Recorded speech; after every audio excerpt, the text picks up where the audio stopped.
Hi, I'm Monty. Hi, I'm Sam. I'm Ashley. Hey, I'm Kate. Hi, I'm Holly with Team No money, no problems. All right.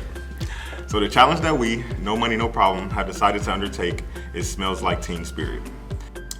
Our proposed solution is to provide youth with several opportunities, one of them being organized events such as tractor engine pulls that can be set up and planned out by the youth. Another being a leadership skill speaker series that can not only be organized by the youth, but also attended so that they are able to expand their knowledge in that area. These are just a couple of the ideas that we have in regards to youth and development, but these can be expanded on much further.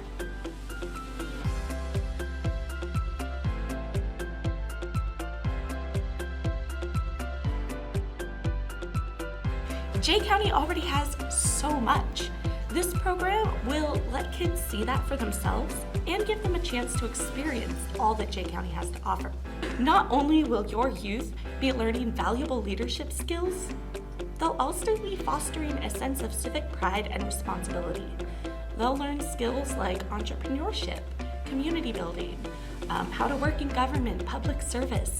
The possibilities are literally endless. So, now we've told you our why, I'm going to tell you a little bit more about the how. So, the Jay County Youth Leadership Council is going to be a 3-part program.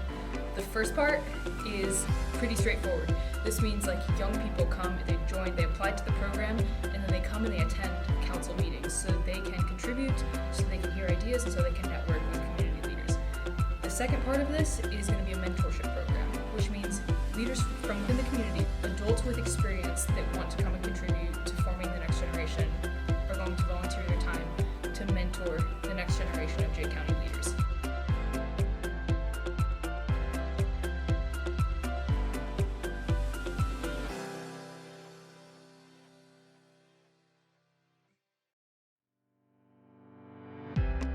The purpose of the mentorship program is helping youth council members clarify their career and development goals, to set smart and reasonable goals for the future, and then also to identify and then build the skills that they're going to need to accomplish those goals.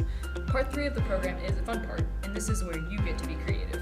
So part 3 is comprised of taking the resources that Jay County already has, and you have a lot, and connecting young people to these resources. So when they need them, they know exactly who to go to, and when they want to be involved, they know exactly which organizations to connect with. So, let's say this program starts in May. You do your recruiting at the high school. You've got your people interested, and you want to invite them to the summit. So the first thing that you'll do each year is going to be a June and July summit. This is a welcome summit. This is, hey, we're so glad you're part of this program. Here's what we're going to do. Here's our intent. This is what the year looks like. This may involve a day-long event with pizza, guest speakers, networking with community leaders, talking about setting smart goals, talking about books that we're going to read this year. And then in future years, year 2, you'll have former youth leaders coming to speak to the next generation of youth leaders. So as you expand the program, then you have more of an audience. After your kickoff event, then you have a series of volunteer opportunities, meet and greets, just connection opportunities with people in the town. Let's say July now, we're going to have this group of youth leaders come together for a community service event. We're going to help set up the fairgrounds, and then we're going to set up a table, and we're going to table with other community organizations, and we're just going to tell people about, hey, this is what we're doing, this is our mission, we'd love for you to be involved. Then August, we want to get people connected to the community, so we're going to take our young leaders, and we're going to have a meet and greet with the sheriff. So we're going to sit and chat and just talk about civic service and everything we've learned. Now in September, we're going to take all these kids to the local library, introduce them to leaders there at the library, and we're going to talk about this 12-book series that we've developed on leadership for this year. And now we've got a competition in place. So all of our kids, if you read all these 12 books, we're looking at incentives now.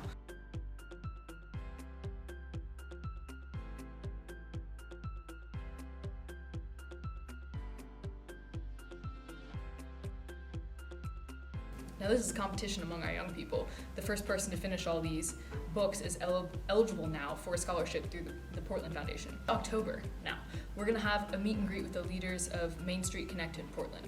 We're going to talk about local business development, what it's going to look like in the next 10 years, what's our vision, what do young people want to see. November, now we've got a meet and greet with a business leader in downtown Dunkirk. just talking about, hey, what we've learned, what are our goals, what were your goals when we started, how did you get here, what skills did you need. December, we're going to work with our students to organize a bake sale that's going to profit Secret Family's Christmas charity. In January, now we have a meet and greet with Circuit Court. In February, we're going to have a community service opportunity. And it keeps going. We work with United Way, we work with community centers, we work with other local leaders, other people that are innovators, that are doing creative things, and we give our young people, our students, opportunities to innovate, to vision for the next 10 years of our community. And we create this group of young people who are already thinking about the future and about development, and then they'll carry those skills with them for the rest of their life.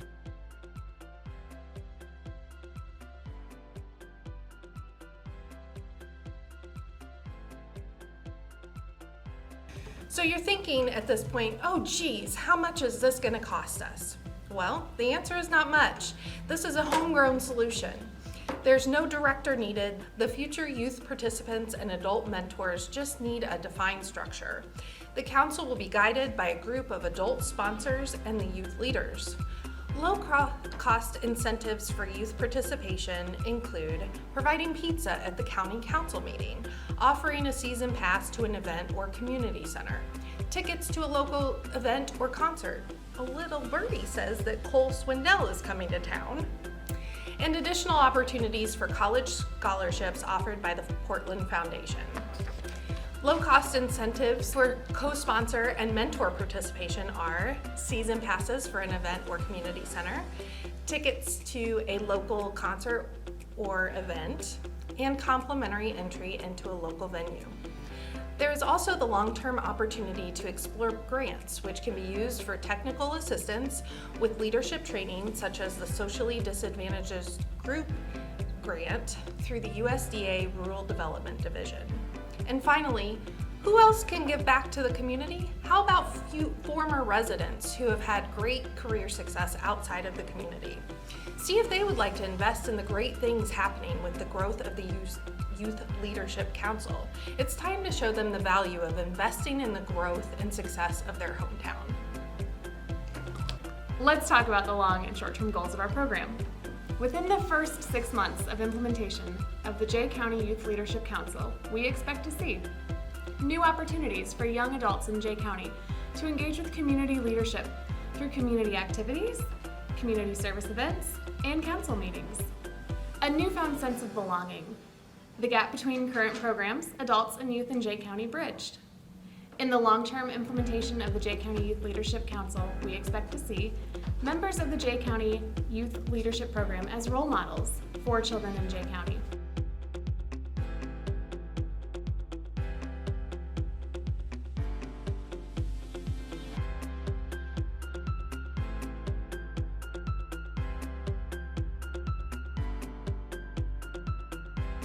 Members of the Jay County Youth Leadership Program will be seen and feel like valuable members of the community.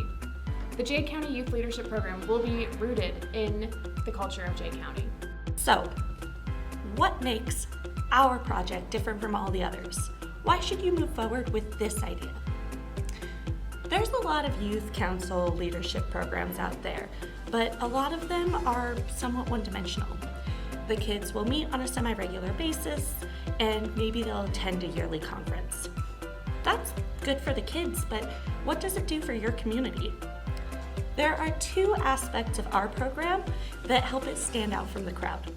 The first is the emphasis on already existing resources. The second aspect is the relationships that participating youth will build with the sponsoring adults. Intergenerational knowledge is most powerful and impactful when shared. And too often, we adults tend to think of our relationships with youth as one way. We have knowledge and they don't.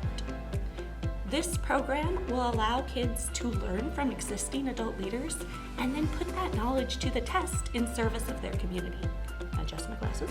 By connecting Jay County youth with existing resources, you'll be reinvesting in your community and in your future.